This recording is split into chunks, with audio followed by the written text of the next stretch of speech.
Bonsoir. Alors voilà, je fais cette vidéo uniquement parce que j'ai besoin de m'exprimer sur un sujet. Je viens de finir Life is Strange 2. Il faut que j'en parle, voilà, tout simplement. Donc bienvenue dans cette vidéo 100% blabla que je vous recommande de regarder en 1.5, ça change la vie, vous allez voir. Que dire, que dire. Il faut savoir que j'avais extrêmement peur de ce jeu. Surtout quand après avoir regardé quelques extraits, j'étais... J'ai pas de vocabulaire pour exprimer ce que je ressens, donc ça sera surtout des onomatopées aujourd'hui. Hein. En plus, je n'ai pas du tout préparé de texte, donc c'est 100% impro, désolé si c'est chiant. Donc j'ai fini Life is Strange 2, j'ai été étonnamment surprise. J'avais très peur que le jeu me plaise pas, parce que évidemment je suis une puriste du premier, hein. J'ai absolument adoré le premier, mais c'est normal, en même temps je me sentais hyper représentée, donc forcément pour moi c'est le best. Bon, ça restera le meilleur pour moi, hein, je pense clairement, mais du coup j'avais un peu peur. J'étais assez réticente, mais bon, je me suis dit soit pas conne, lui une chance, et c'est ce que j'ai fait. Et en vrai, c'était grave cool. J'ai quand même des reproches à faire au jeu. On va commencer par les points négatifs, comme ça après on passe sur ce qui est pas cool et on arrive sur ce qui est cool direct. Pour moi, un des gros points négatifs, c'est que il y a des moments où c'est beaucoup trop long. Il y a trop de cinématiques.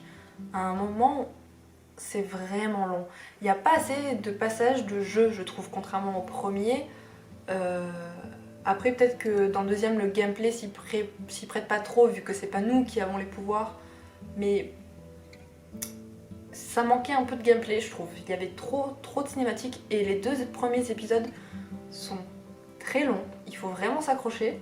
À partir du troisième, il n'y a plus de soucis, je trouve que ça avance beaucoup plus vite, mais ouais, les deux premiers, franchement, j'étais... Oh, je veux jouer. Mais oui, à partir du troisième, ça allait beaucoup mieux. Je récupère ma pizza, je reviens. Donc je disais, désolée si la caméra a bougé, je l'ai fait tomber. Oui, un autre point négatif que j'ai trouvé, c'était les relations entre les personnages. En fait, c'est un point négatif, mais c'est aussi un point positif. Comment dire, on établit des relations avec des personnages dans un épisode qu'on verra plus jamais dans les autres épisodes. Et je trouve ça dommage. Parce que établir des relations avec les personnages, c'est un peu la base du truc. Mais après, j'ai envie de supposer que ça se prête au gameplay, vu que... Et surtout à l'histoire. Je pense que c'est fait exprès pour nous foutre le seum, montrer que c'est pas facile, ce genre de choses. Mais dans un Life is Strange, ça m'a un petit peu dérangée. Après, des points négatifs, là, j'en ai pas spécialement qui me viennent. À part vraiment le fait que il y avait des passages vraiment très longs, j'ai pas vraiment de points négatifs. Par contre, des points positifs, j'en ai plein. Notamment les graphismes. Waouh, mais franchement, c'était magnifique. Genre, que ce soit les personnages, ils ont vraiment évolué sur les graphismes des personnages, c'est trop beau. J'adore ce style un peu semi-réaliste, trop beau. Les décors, les lumières, tout ça, c'était rien à redire, ok. Et je rêve qu'ils refassent le premier avec ces graphismes-là. J'en rêve chaque nuit.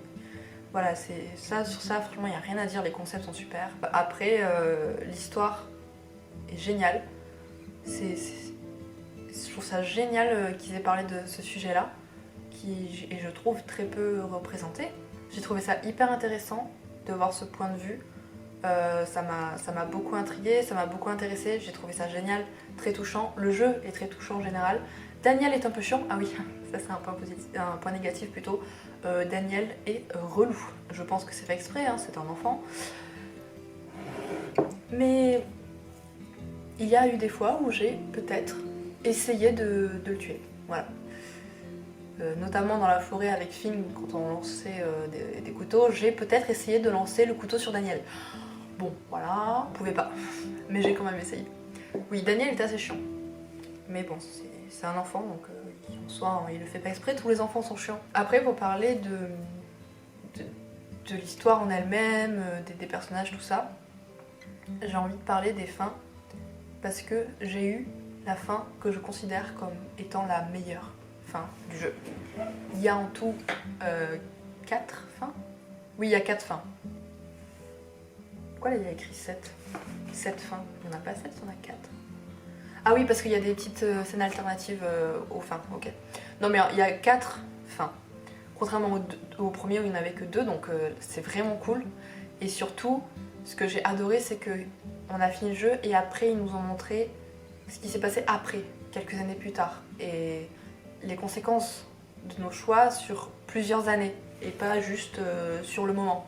Ça, j'ai trouvé ça beaucoup trop bien. Ah oui, bien sûr, attention spoiler, ça va spoiler de ouf. Hein, là, si vous n'avez pas fini le jeu, à vos risques et périls. Donc j'ai eu la fin, une fin... J'ai vu qu'il y avait 4 fins. Il y a 2 fins avec high morality, donc moralité élevée, et 2 avec moralité basse. J'ai eu une fin moralité basse, mais je considère quand même que c'est la meilleure fin. J'ai eu la fin où on arrive au portail, je dis à Daniel on y va, il bute tout le monde et on y va. Pourquoi je considère que c'est quand même la meilleure fin? Parce que c'est la seule où ils restent vraiment ensemble. Parce que oui, il y en a une où Sean va en prison, puis 15 ans plus tard, il ressort et du coup, ils se retrouvent. Mais c'est très triste parce qu'ils n'ont pas du tout grandi ensemble. Je pense que Sean est vraiment pas bien dans sa tête, vu qu'à la fin, ils sont autour du feu, t'as Sean, il pleure et tout. Je pense qu'il pleure parce qu'on voit Daniel qui est en train de lui raconter des trucs, donc je pense que Sean se rend compte à côté de quoi il est passé et de l'enfance de son petit frère, tout ça. Donc pour moi, celle-là, elle est horrible pareil. Elle est horrible pareil. Alors que celle que j'ai eue moi, certes, ils ont tué beaucoup de gens, c'est clairement devenu des criminels, notamment Daniel, à 10 ans, il a buté je sais pas combien de personnes, mais ils sont ensemble, ils sont restés ensemble, ils vivent ensemble à Puerto Lobos, et ils affrontent la dure vérité du Mexique ensemble. Parce que à la fin, on comprend très bien que là où ils habitent, il y a un maximum de gangs, que c'est pas facile du tout. Mais ils sont ensemble et ensemble, rien peut les arrêter. Ils ont Daniel, je veux dire, son pouvoir, rien ne peut l'arrêter. Et c'est clairement ce qu'on voit. Et pour moi, c'est la meilleure fin. Parce que pour moi, le but du jeu, c'est vraiment qu'ils restent ensemble. On se bat depuis le début pour qu'ils puissent rester ensemble. Est-ce que j'ai dit le mot ensemble assez de fois ou pas? Je sais pas. Toutes les autres fins, ils sont séparés pendant plus ou moins d'années, voire pour toujours, puisqu'il y a carrément une fin où le personnage principal qui est Sean, qui est nous, meurt. Ça m'a un peu choquée, genre ok je meurs, d'accord, très bien. Je pense que c'est la pire fin, hein. Logiquement, quand il y a un des deux personnages qui meurt, je suis tellement contente de ne pas avoir eu cette fin. Oui, parce que je pars du principe que la première fin qu'on a dans ce genre de jeu, c'est la vraie. Moi, quand je joue à ce genre de jeu, je pars du principe que c'est l'histoire, comment elle se passe et comment elle s'est passée, quoi. Après, on peut rejouer pour voir les autres fins, les autres personnages, ce genre de choses, mais c'est pas autant authentique, tu vois. Donc voilà, j'avais besoin d'exprimer ceci. Je dois dire que pour avoir vu les autres fins, même si pour moi ce sont pas les meilleures dans le sens où elles sont plus tristes, elles sont absolument magnifiques. Genre, toutes les fins sont sublimes. Franchement, ouais, en fait, la plus triste c'est celle où Sean meurt parce que finalement Daniel il se retrouve vraiment tout seul au Mexique. C'est trop dur quoi, elle est horrible ça. Mais les autres fins sont hyper bien foutues, hyper belles. J'aime beaucoup qu'ils aient changé l'apparence des personnages selon les fins. On voit comment physiquement ils évoluent dans un milieu et un contexte différent, je trouve ça vraiment très cool. J'adore aussi qu'il y ait des fins alternatives avec d'autres personnages du jeu. Je dis ça parce que je les ai regardés sur YouTube, hein, pas parce que je les ai eus. Mais il y a une fin, la fin où Sean va en prison et on peut aller le chercher, où on va le chercher, donc Daniel va le chercher et il y a Layla avec eux. Il y a aussi la fin où Sean est parti seul à Mexico et il envoie des photos à Daniel et selon les relations qu'on a eues, on peut avoir une photo avec Sean et Cassidy ou Sean et Finn. Donc ça, je trouve ça vachement cool qu'ils aient pensé à ça, c'est vraiment cool. En soi, cette fin-là, elle est... cette fin-là, justement, parlons-en. Parce que c'est la fin morale haute où justement Sean part au Mexique tout seul et Daniel reste aux États-Unis. Je ne sais pas trop quoi penser de cette fin. Parce que 1. Ils sont pas ensemble. 2. Daniel a un bracelet à la cheville. Je sais pas le terme exact, mais vous savez, c'est les bracelets où tu peux pas aller très loin. Genre t'es surveillé par la police. Je sais pas du tout comment ça s'appelle. Je sais pas. Et mais d'autre côté, Sean, selon les amitiés et les relations qu'il a eues, lui, il est pas forcément seul, parce qu'honnêtement, quand j'ai vu les photos avec Cassidy ou avec Finn, j'ai trouvé ça trop cool. Genre, Sean, il a l'air de vivre sa meilleure vie au Mexique avec sa go ou son gars. Et ça, je trouve ça assez cool.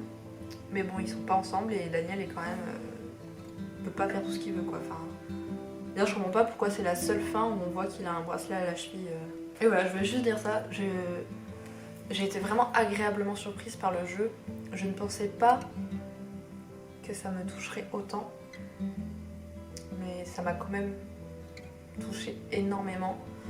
Évidemment pas autant que le premier, parce que je m'identifie beaucoup moins au personnage. Mais quand même, je me suis prise d'une très grande affection pour le personnage principal de Sean.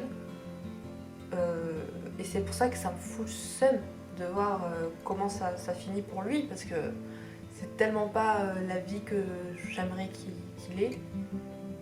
Genre j'ai vraiment beaucoup d'affection pour lui, j'aime beaucoup ce personnage. Et voilà, et franchement je suis vraiment pas déçue. Je trouve qu'ils ont vraiment fait du bon travail. Après, j'ai peur du 3. Est-ce qu'il va y avoir un 3? Oui, il va y avoir un 3 bien évidemment, puisque ça marche bien. Mais... je sais pas comment ça va se passer. C'était du blabla gratos de moi qui parlait de Life is Strange. Parce que clairement, je pourrais passer ma vie à parler de la saga Life is Strange, en comptant Before the Storm, par rapport aux toutes les théories. Finalement, ça va devenir le Life is Strange Cinematic Universe. Il faut que les personnages se rencontrent. Non, peut-être pas en fait. Je donne des mauvaises idées, m'écoutez pas. J'aime beaucoup trop. Mais j'avoue, comme pour le 2, avoir peur de la suite. Le problème quand on sort un premier jeu qui est absolument extraordinaire, bah, c'est que c'est difficile de faire mieux. Et oui. Mais c'est tout à leur honneur, parce que le premier est vraiment... Enfin, je pourrais en parler pendant des heures durant. Je pourrais faire des vidéos de 3 heures de juste de moi qui parle de Life is Strange et de Chloé. Mais vraiment des heures. J'ai peut-être un problème. Enfin voilà, en tout cas, si vous avez écouté tout ce que je dis, merci je suppose, enfin je sais pas, honnêtement j'avais juste besoin de vider mon sac à ce sujet là. Vive Dontnod, vive ce studio français, bravo, cocorico, je suis si fière de vous. Et vive cette saga de jeux que je vous recommande de jouer, même pas je vous recommande, jouez en fait, ça pourra que vous apporter des trucs, pas forcément positifs parce que c'est très triste, mais ça peut vous faire grandir en tant que personne, c'est... Waouh, c'est dingue ce que les jeux vidéo peuvent faire aujourd'hui. Ben moi je vais... retourner bader dans mon coin en écoutant du Daughter. Allez, bisous.